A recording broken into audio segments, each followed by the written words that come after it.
Download now. CC Learning app. Hi all, welcome to competitive cracker. ഞാൻ ധന്യ. ഞാൻ സുജ. അപ്പോൾ നമ്മുടെ നോട്ടിഫിക്കേഷൻ വന്നു അല്ലെ, മിസ്സസ് സീറ്റിന്റെ നോട്ടിഫിക്കേഷൻ വന്നു. നമുക്ക് അപ്ലൈ ചെയ്യേണ്ട അവസാന ഡേറ്റ് എന്ന് പറയുന്നത് ജൂൺ 10 ആൻഡ് എക്സാം ഡേറ്റും വന്നു അല്ലെ, സെപ്റ്റംബർ 6 എക്സാം ഡേറ്റും വന്നിട്ടുണ്ട്. ഒക്ടോബറിൽ തന്നെ നമുക്ക് എന്തായാലും റിസൾട്ടും പ്രതീക്ഷിക്കാന്ന് പറഞ്ഞു. അപ്പൊ എല്ലാവരും പഠിക്കാൻ സ്റ്റാർട്ട് ചെയ്തിട്ടുണ്ടാവും. പക്ഷെ എന്നാലും കുറച്ച് പേരെങ്കിലും വിചാരിക്കും, ഇപ്പൊ നമുക്ക് കഴിഞ്ഞ തവണ KVS NVS പോലുള്ള എക്സാംസ് ഒക്കെ ഇപ്പൊ സീറ്ററ്റിന്റെ ക്വാളിഫിക്കേഷൻ ഇല്ലാത്തതുകൊണ്ട് മാത്രം എന്ത് ചെയ്തിട്ടുണ്ട്, അവർക്ക് അപ്ലൈ ചെയ്യാൻ പറ്റിയിട്ടില്ല. അപ്പോൾ ഇനിയിപ്പോൾ എക്സാം വരാൻ ഒരുപാട് കാലം ആവില്ലേ, അപ്പൊ ഈ സീറ്ററ്റ് എക്സാമിന് അപ്ലൈ ചെയ്യണോ എന്ന് പലരും വിചാരിക്കുന്നുണ്ടാവും. അപ്പൊ എന്താ മിസ്സേ പറയാനുള്ളതിന്? അതായത് മുൻപൊക്കെ ആണെങ്കിൽ KVയുടെ എക്സാമിന് നമുക്ക് സീറ്ററ്റ് ക്വാളിഫൈഡ് അല്ലെങ്കിലും അപ്ലൈ ചെയ്യാമായിരുന്നു. കാരണം എക്സാമിന്റെ പ്രൊസീജിയേഴ്സ് തുടങ്ങുമ്പോൾ മാത്രം നമ്മൾ ആ സർട്ടിഫിക്കറ്റ് അവിടെ സബ്മിറ്റ് ചെയ്താൽ മതി. പക്ഷെ ഇപ്പൊ അങ്ങനെയല്ല, സീറ്ററ്റ് ക്വാളിഫൈഡ് ആയിട്ടുള്ള ആൾക്കാർ മാത്രം അപ്ലൈ ചെയ്താൽ മതി. എസ്പെഷ്യലി PRT ആൻഡ് TGT പോസ്റ്റിലേക്ക്, അതായത് 1ാം ക്ലാസ് മുതൽ 8ാം ക്ലാസ് വരെയുള്ള ക്ലാസ്സുകളിലേക്കാണ് നമ്മൾ ആ ഒരു ടീച്ചിങ് പോസ്റ്റിലേക്ക് അപ്ലൈ ചെയ്യണമെങ്കിൽ ഈ സീറ്ററ്റ് എന്ന് പറയുന്നത് മാൻഡേറ്ററി ആയിട്ടുള്ള ക്വാളിഫിക്കേഷൻ ആണ്. അപ്പോ ഇപ്പൊ പഠിക്കണോ എന്നുള്ളതിനുള്ള മറുപടി എന്ന് പറയുന്നത്, കഴിഞ്ഞ വർഷത്തില് എക്സാം നടന്നിട്ടില്ല, ഒരു വർഷം ഗ്യാപ്പിന് ശേഷമാണ് നടന്നത്. അപ്പൊ നമ്മൾ വിചാരിക്കുന്ന സമയത്ത് എക്സാം നടന്നോളണം എന്നില്ല. അതുകൊണ്ട് തന്നെ എത്രയും നേരത്തെ നമ്മൾ ക്വാളിഫൈ ചെയ്ത് വെക്കുന്നതാണ് നല്ലത്. കാരണം നമുക്ക് പഠിക്കാനും അത്യാവശ്യം സമയമുണ്ട്. സെപ്റ്റംബർ 6 എന്ന് പറയുമ്പോൾ നമുക്ക് അത്യാവശ്യം സമയമുണ്ട്. അപ്പൊ അപ്ലൈ ചെയ്ത് കഴിഞ്ഞാൽ നമുക്ക് ഇനിയുള്ള ഒരു അവസരം മിസ്സാവില്ല അല്ലെ. അപ്പൊ കഴിഞ്ഞ തവണ നമുക്ക് ഒരുപാട് ഓപ്പർച്യൂണിറ്റീസ് വന്നപ്പോൾ പലർക്കും മിസ്സായിട്ടുള്ള ഒരു എക്സാംസ് ആയിരുന്നു അത്. അപ്പൊ നമുക്ക് ക്വാളിഫിക്കേഷൻ എപ്പോഴും നേരത്തെ എടുത്ത് വെക്കുന്നതാണ് നല്ലത്. എക്സാം വരുന്നതും വരാത്തതൊക്കെ അവിടെ ഇരുന്നോട്ടെ, പക്ഷെ ക്വാളിഫിക്കേഷൻ എടുത്ത് വെക്കുക എന്നുള്ളതാണ് മെയിൻ ആയിട്ട് പറയാനുള്ളത് അല്ലെ. അതെ. പിന്നെ നമ്മുടെ ഇപ്പൊ LP UP എക്സാം വരുന്നുണ്ടല്ലോ. ഇപ്പൊ ഈ വർഷം ലാസ്റ്റ് തന്നെ നോട്ടിഫിക്കേഷൻ വരും. 2027 എക്സാമും നടക്കും. അപ്പൊ ഈ കേട്ടിട്ട് ഇല്ലാത്ത സ്റ്റുഡൻസിന് ഇപ്പൊ സീറ്ററ്റ് മതി, നമുക്ക് LP UP ഇപ്പോഴത്തെ നിയമപ്രകാരവും നമുക്ക് സീറ്ററ്റ് തന്നെ മതി എന്നുള്ളത് വന്നിട്ടുണ്ട്. അപ്പൊ അവർക്കും കൂടെ ആക്ച്വലി ഒരു കാരണം എന്താ വെച്ചാൽ, നിങ്ങൾ സീറ്ററ്റ് 1 ക്വാളിഫൈ ചെയ്യുകയാണെങ്കിൽ LPSA അപേക്ഷിക്കണമെങ്കിൽ ഈ ഒരു ക്വാളിഫിക്കേഷൻ വെച്ചിട്ട് അപ്ലൈ ചെയ്യാനായിട്ട് പറ്റും. അതേപോലെ തന്നെ കാറ്റഗറി 2 ആണ് വേണ്ടത് നമുക്ക് UPSAക്ക്. അപ്പോൾ സീറ്റഡ് പേപ്പർ 2 വെച്ചിട്ട് കാറ്റഗറി, അതായത് നമ്മുടെ UPSAക്കും അപേക്ഷിക്കാനായിട്ട് സാധിക്കും.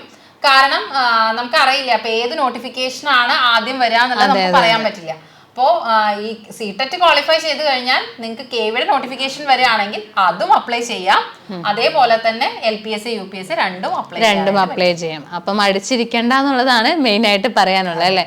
പിന്നെ നമ്മളിപ്പോ കഴിഞ്ഞ തവണത്തെ എക്സാം എങ്ങനെയാ, ടഫ് ആയിരുന്നോ? കഴിഞ്ഞ എക്സാമിന്റെ ഒരു പാറ്റേൺ നോക്കുകയാണെങ്കിൽ മുൻപത്തെ വർഷങ്ങളിൽ നിന്ന് ഒരുപാട് മാറ്റങ്ങൾ വന്നു. അതായത് നമ്മുടെ CBSEയുടെ ടെക്സ്റ്റ് ബുക്ക് മാറി.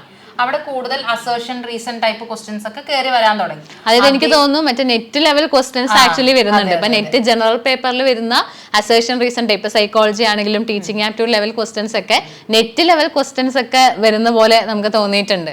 പണ്ട് എങ്ങനെയാന്ന് വെച്ച് കഴിഞ്ഞാൽ കുറച്ച് PYQ നമ്മൾ പഠിച്ചു കഴിഞ്ഞാൽ ഈ ഒരു എക്സാം നമുക്ക് ക്രാക്ക് ചെയ്യാൻ പറ്റുമായിരുന്നു. പക്ഷെ ഇപ്പൊ കറക്റ്റ് ആയിട്ടൊരു കൺസെപ്റ്റ് ഓറിയന്റഡ് ആയിട്ടാണ് പോകുന്നത്. അതായത് പഠിച്ചവർക്ക് മാത്രം പാസ് ആവാൻ പറ്റും. ആ ഒരു രീതിയിലാണ് ഇപ്പൊ ക്വസ്റ്റ്യൻ പേപ്പർ വരുന്നത്. പെഡഗോഗി ഒക്കെ വല്ലാതെ ഡെപ്തിലോട്ടൊക്കെ ക്വസ്റ്റ്യൻസ് വന്നിട്ടുണ്ട്. അതായത് പേപ്പർ 1ഉം പേപ്പർ 2ഉം കമ്പയർ ചെയ്യുമ്പോൾ പേപ്പർ 1 പിന്നെയും നമുക്ക് ഈ അസേർഷൻ റീസൺ ക്വസ്റ്റ്യൻസ് ഒക്കെ കുറച്ചുകൂടെ കുറവാണ്. പേപ്പർ 2 പക്ഷെ അതുപോലെ പ്രിപ്പയർ ചെയ്താൽ പോരാന്നുള്ളതാണ്. അതായത് ഒരിക്കലും നമ്മളൊരു കേട്ടറ്റ് ലെവൽ രീതിയിൽ, അതായത് ഇപ്പോൾ പലരും വിചാരിക്കുന്നത് BEd പഠിക്കുമ്പോൾ തന്നെ കേട്ടറ്റ് പാസ്സാവാനുള്ള പോസിബിലിറ്റീസ് കൂടുതലാണ്. പക്ഷെ സീറ്ററ്റിന് അങ്ങനെ പഠിച്ചാൽ മതിയോ എന്ന് ചോദിച്ചാൽ ഒരിക്കലും അങ്ങനെ പഠിച്ചാൽ പോരാ. നമുക്കൊരു കറക്റ്റ് ആയിട്ട് സിസ്റ്റമാറ്റിക് ആയിട്ട് പഠിക്കേണ്ട ഒരു കേട്ടിട്ട് അതുപോലെ തന്നെ പഠിക്കണം. പക്ഷെ ഞാൻ കമ്പാരിറ്റീവ്ലി സീറ്ററ്റ് എന്തുകൊണ്ടും കുറച്ചുകൂടെ ഡിഫിക്കൽട്ട് ലെവലുള്ള ഒരു വെച്ച് കഴിഞ്ഞാല് സീറ്ററ്റിന്റെ ക്വസ്റ്റ്യൻ പേപ്പർ എടുത്ത് നോക്കുമ്പോൾ നമുക്ക് കാണാം ക്വസ്റ്റ്യൻസ് ഒക്കെ ഭയങ്കര ലെങ്തിയാണ്. അപ്പൊ നമുക്കത് വായിച്ചെടുത്ത് ആൻസർ ചെയ്യാന്ന് പറയുമ്പോൾ കുറച്ച് ബുദ്ധിമുട്ടുള്ള കാര്യമാണ്, ലെങ്തി ക്വസ്റ്റ്യൻ ആയതുകൊണ്ട്. അപ്പൊ കൃത്യമായിട്ട് ടോപ്പിക്സിനെ കുറിച്ച് ധാരണയുള്ള ഒരാൾക്ക് മാത്രമാണ് അത് കറക്റ്റ് സമയത്തിനുള്ളിൽ എഴുതി മുന്നോട്ട് പോകാനായിട്ട് പറ്റുള്ളൂ. അതെ. അപ്പൊ നമുക്ക് ഇനി ഇപ്പൊ KVSഉം NVS ഒക്കെ ഇത്തവണ പെട്ടെന്ന് തന്നെ നോട്ടിഫിക്കേഷൻ വരുമോ? ഈ വർഷം അവസാനമായിട്ട് നോട്ടിഫിക്കേഷൻ വരാനുള്ള ചാൻസ് ഉണ്ട്. കാരണം എന്താന്ന് വെച്ച് കഴിഞ്ഞാൽ ഇപ്പൊ ഓൾറെഡി എക്സാം നടന്നിട്ടേ ഉള്ളൂ. പക്ഷെ എന്നിട്ടും 15,000-ഓളം ടീച്ചിങ് പോസ്റ്റുകൾ വേക്കന്റ് ആയി കിടക്കുന്നു എന്നാണ് റിപ്പോർട്ടുകൾ പറയുന്നത്. അപ്പൊ അതുകൊണ്ട് തന്നെ ഈ വർഷത്തിന്റെ അവസാനത്തിൽ വീണ്ടും നോട്ടിഫിക്കേഷൻ വരാനായിട്ട് സാധ്യതയുണ്ട്. അപ്പൊ അടുത്ത സീറ്ററ്റിന് പഠിക്കാമെന്ന് വിചാരിച്ചിരിക്കരുത്. കാരണം ചിലപ്പോ അടുത്ത സീറ്ററ്റിന്റെ എക്സാം നടന്നിട്ടുണ്ട്, റിസൾട്ട് വരുന്നത് ഈ ഒരു ആപ്ലിക്കേഷൻ ഡേറ്റ് കഴിഞ്ഞിട്ടായിരിക്കും. ഇനിയിപ്പോ എക്സാം നടക്കുമെന്ന് നമുക്ക് പറയാൻ പറ്റില്ല. അതായത് ഇത്തവണ നോട്ടിഫിക്കേഷൻ വന്നത് നമ്മുടെ ഭാഗ്യമാണ് അല്ലെ. കാരണം കഴിഞ്ഞ ഒരു വർഷം എനിക്ക് തോന്നുന്നു CBSE എന്തോ എക്സാംസ് ഒക്കെ നടക്കുന്നതുകൊണ്ടാണ് കഴിഞ്ഞ വർഷം എക്സാം നടക്കാതിരുന്നത്, സീറ്ററ്റിന്റെ എക്സാം നടക്കാതിരുന്നത്, നോട്ടിഫിക്കേഷൻ ഏറ്റവും അവസാനം വന്നത്. പക്ഷെ ഇനി അങ്ങനത്തെ എന്തെങ്കിലും ഒരു കേസ് വന്നാൽ നമുക്ക് ഈ ഓപ്പർച്യൂണിറ്റീസ് ആണ് നമ്മുടെ കയ്യിൽ മിസ്സായി പോകുന്നത്. അതെ, ഓക്കെ. അപ്പൊ നമുക്ക് എന്തായാലും ഇനി വരാൻ പോകുന്ന ഓപ്പർച്യൂണിറ്റീസ് ഒക്കെ മുന്നിൽ കണ്ടുകൊണ്ട് ഇപ്പൊ തന്നെ പഠിക്കാനായിട്ട് സ്റ്റാർട്ട് ചെയ്യാന്നാണ്. അപ്പൊ മിസ് ഇപ്പൊ പലർക്കും ഡൗട്ട് ഉണ്ടാവും എങ്ങനെ സ്റ്റാർട്ട് ചെയ്യണം. ഇപ്പൊ ആദ്യമായിട്ട് സീറ്ററ്റ് എക്സാം എഴുതാൻ പോകുന്നവരുണ്ടാവും, ഇപ്പൊ പഠിച്ചു കഴിഞ്ഞ് ആദ്യമായിട്ട് എഴുതാൻ പോകുന്നവരുണ്ടാവും, അല്ലെങ്കിൽ കഴിഞ്ഞ തവണ ഒരുപാട് തവണ എഴുതി കിട്ടാത്തവരുണ്ടാവും അല്ലെ. അപ്പൊ അവർക്ക് ഡൗട്ട് ഉള്ളത് ഇനിയിപ്പോ എങ്ങനെയാണ് പഠിക്കാൻ സ്റ്റാർട്ട് ചെയ്യേണ്ടത്, ഇപ്പൊ പഠിച്ചു കഴിഞ്ഞാൽ കിട്ടുമോ എന്നുള്ളൊരു ഡൗട്ടും കാര്യങ്ങളൊക്കെ ഉണ്ടാവും. അപ്പൊ അവരോട് എന്താ പറയാനുള്ളത്? അതായത് ഇനിയിപ്പോ നമ്മുടെ കയ്യിലൊരു 100 ദിവസത്തോളം നമ്മുടെ കയ്യിലുണ്ട്. റിവിഷന്റെ സമയങ്ങളും മോഡൽ എക്സാം ഒക്കെ മാറ്റി വെച്ച് കഴിഞ്ഞാൽ ഒരു 100 ദിവസം നമ്മുടെ കയ്യിലുണ്ട്. അപ്പൊ നമുക്ക് പഠിക്കാനുള്ള ടോപ്പിക്കുകൾ എന്താണെന്നുള്ളത് കൃത്യമായിട്ട് അറിയാം. സിലബസിൽ മാറ്റങ്ങളൊന്നും വന്നിട്ടില്ല. അപ്പൊ അതുകൊണ്ട് തന്നെ നമ്മൾ ആ സിലബസ് ആദ്യം മനസ്സിലാക്കുക. അതിനുശേഷം ഒരു ടൈം ടേബിൾ സെറ്റ് ചെയ്ത് പഠിക്കുക. കാരണം 2 പേപ്പർ ആണെങ്കിലും, സീറ്റഡ് പേപ്പർ 1 ആണെങ്കിലും 2 ആണെങ്കിലും അവിടെ കൂടുതൽ സബ്ജക്ട്സ് നമുക്ക് പഠിക്കാനുണ്ട്. സയൻസ് അല്ലെങ്കിൽ മാത്സ്, സൈക്കോളജി, 2 ലാംഗ്വേജുകൾ, ഇത്രയും കാര്യങ്ങൾ പഠിക്കാനുണ്ട്. അപ്പോൾ ഓരോന്നിനും കൃത്യമായിട്ട് ഇന്ന ടോപ്പിക്കുകൾ ഇന്ന ദിവസം പഠിക്കുക എന്നുള്ള രീതിയിൽ നമ്മളൊരു ടൈം ടേബിൾ സെറ്റ് ചെയ്തിട്ട് വേണം പഠിക്കാനായിട്ട്.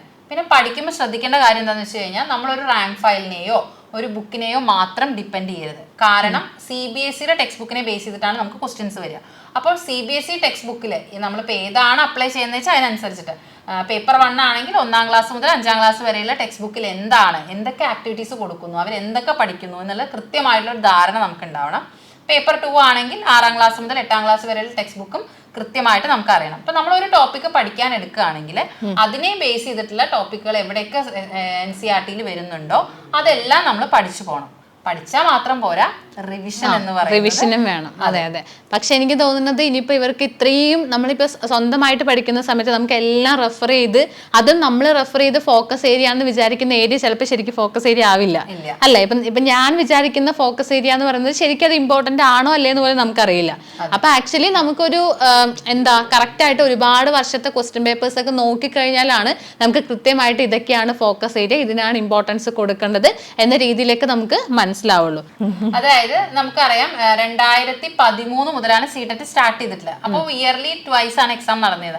അന്ന് മുതലുള്ള ക്വസ്റ്റ്യൻ പേപ്പർ ഉണ്ട്. പക്ഷെ പലർക്കും ഉള്ളൊരു തെറ്റിദ്ധാരണ എന്താ വെച്ച് കഴിഞ്ഞാൽ അവിടെ നിന്ന് മുതൽ അവര് റിവൈസ് ചെയ്ത് വരും. പക്ഷെ അതിൽ ഇമ്പോർട്ടന്റ് ആയിട്ടുള്ള കുറെ വർഷങ്ങളുണ്ട്, അത് മിസ്സായി പോകും. എവിടെ നിന്ന് മുതലാണ് മാറ്റങ്ങൾ വന്നിട്ടുള്ള ക്വസ്റ്റ്യൻ പേപ്പറിൽ, എന്തൊക്കെയാണ് മാറ്റങ്ങൾ വന്നിട്ടുള്ളത്, അതൊക്കെ മനസ്സിലാക്കിയിട്ട് വേണം പഠിക്കാനായിട്ട്. അതെ. ചിലപ്പോൾ 2013 നടന്ന ഒരു എക്സാം പാറ്റേൺ അല്ല ഇപ്പൊ റീസെന്റ് കഴിഞ്ഞൊരു എക്സാം പാറ്റേൺ എന്ന് പറയുന്ന ഒരുപാട് മാറ്റങ്ങളുണ്ട് അല്ലെ.